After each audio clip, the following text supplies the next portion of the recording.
Ezekiel chapter 17.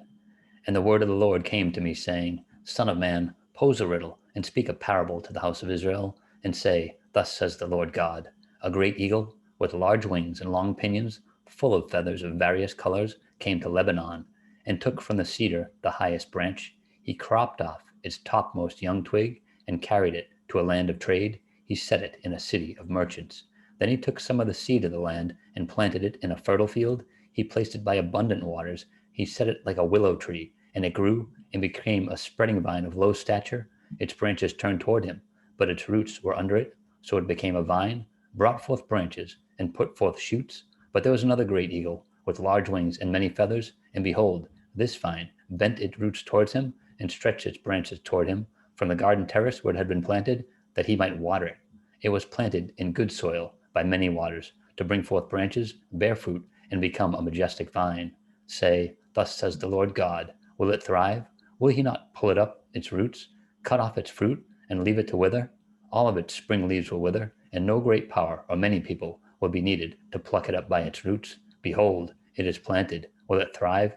Will it not utterly wither when the east wind touches it? It will wither in the garden terrace where it grew. Moreover, the word of the Lord came to me, saying, Say now to the rebellious house, Do you not know what these things mean? Tell them, Indeed, the king of Babylon went to Jerusalem, and took its king and its princes, and led them with him to Babylon. And he took the king's offspring, made a covenant with him, and put him under oath. He also took away the mighty of the land, that the kingdom might be brought low, and not lift itself up, but that by keeping his covenant it might stand. But he rebelled against him by sending his ambassadors to Egypt, that they might give him horses and many people. Will he prosper?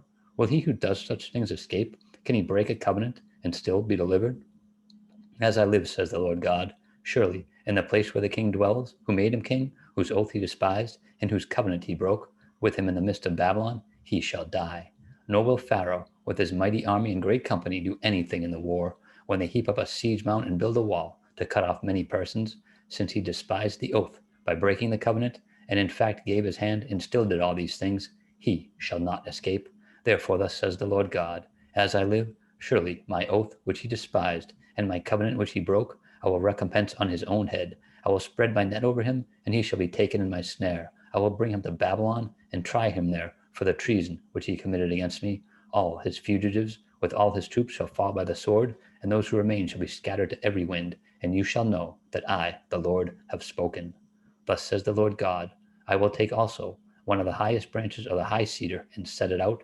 I will crop off from the topmost of its young twigs a tender one, and will plant it on a high and prominent mountain. On the mountain heights of Israel I will plant it, and it will bring forth boughs and bear fruit, and be a majestic cedar.